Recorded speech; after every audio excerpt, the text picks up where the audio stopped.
Welcome to Universal Man. My name is Mark Wepp and I'm here to help you sharpen your masculine edge. And in this video, I want to teach you how to fall in love with criticism.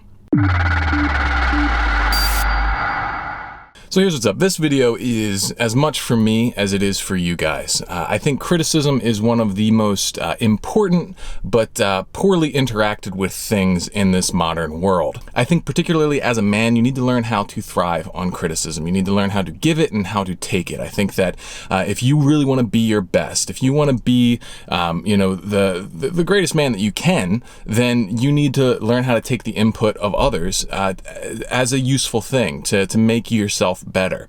But you also need to know how to kind of sift through some of the garbage that might be thrown at you, along with knowing how and when to push back and when to and how to give that criticism yourself to others.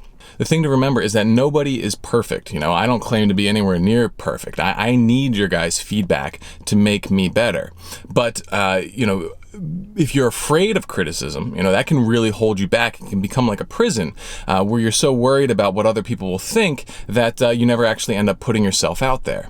So first I want to look at taking criticism, okay? So there are two ways to derive power from criticism you receive from other people. The first is to accept that criticism and extract value from it. To look at it, see the truth in it, recognize, where you can improve and then improve. I mean, that's kind of the most obvious way.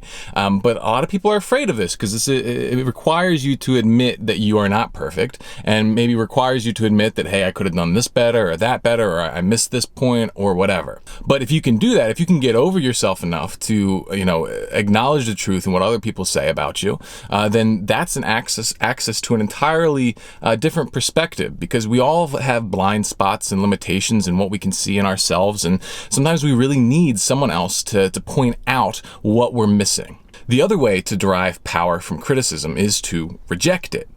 When you reject criticism, you decide that, hey, no, that's wrong. I was right. I think, that person, they're off for this and that reason, and I was right for this and this reason. That's a self-affirming action, and it can actually be quite powerful. It can be quite empowering and feel good to do that. And when you really put your foot down in that way, it's a bit more of an aggressive stance. Your energy goes up, and it can be a very good thing.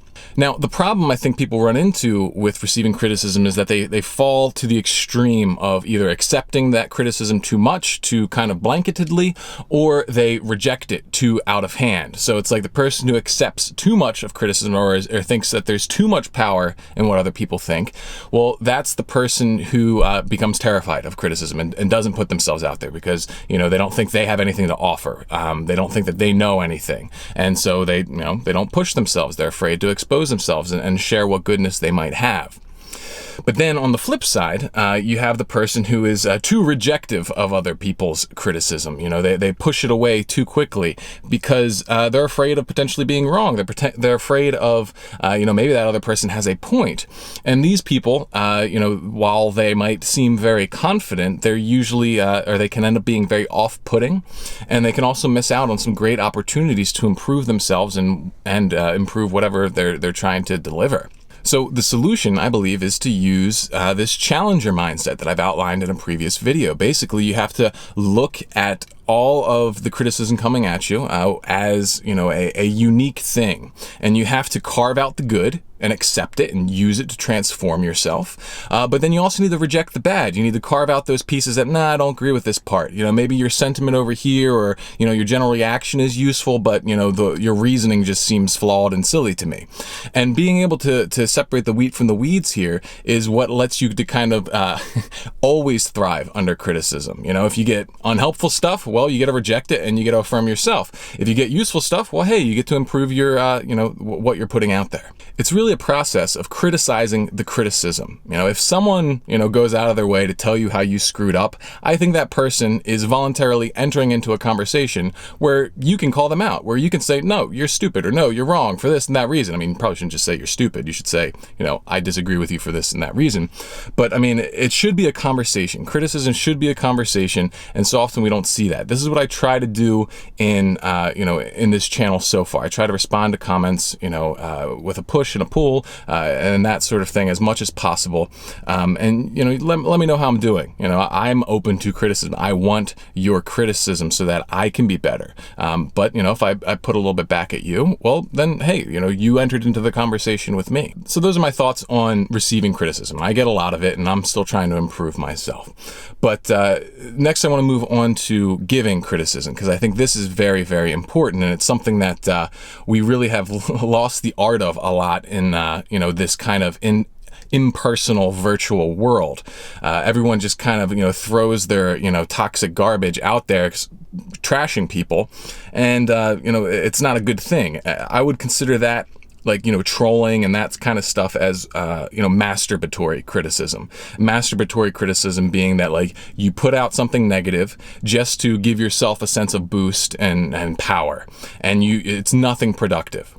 And this is where I think, positive emotional reactions are different from sharing negative emotional reactions. So there's value in a simple positive emotional reaction saying, hey, that's great. Like you comment on a video, or, you see something and you say, hey, that's cool, or that's great, I like it.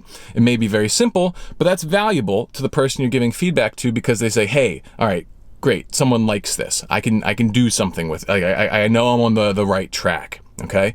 But if you just put a simple negative statement out there, like this sucks, this is garbage, you're weird, whatever, well, that doesn't give that person any way to improve. It's a fruitless act. All that it does is put negativity out there, and maybe it boosts you a little bit, but like, who wants to get high off of, putting other people down? That's kind of a garbage way to live. Being a universal man is dedicating to, removing this masturbatory activity from your life and trying to be as fruitful as possible with all of your energy. You want to look at every action as a seed that you're planting that hopefully will produce good fruit. And so the way I like to think about it when I'm trying to give someone criticism or whatever, or trying to, constructive criticism, the formula I've just came up with was fruitfulness equals truthfulness plus usefulness. So you want to be truthful, you want to be honest, you want to bring your real feelings and thoughts to the table, because those are the ones that are going to be, most authentic. But then you also want to be focusing on, is this useful to share? If it's not useful to share, if you don't think it could really help them, if you don't think it could help you or the people who are viewing or anything like that, then don't share it. You're just putting something out there that's pointless and, a waste of time and energy. And this matters to me because I really want Universal Man to be a community. And I want, I can't change the way everybody's going to behave, but I would like to, as much as possible, have the way that we interact with each other be as positive and useful and, growth inspiring as we can possibly make it. So I hope you found this useful. Make sure you like, subscribe, go to universalman.com, sign up for the newsletter, you follow me on social media, all that good stuff, and stay sharp till the next time.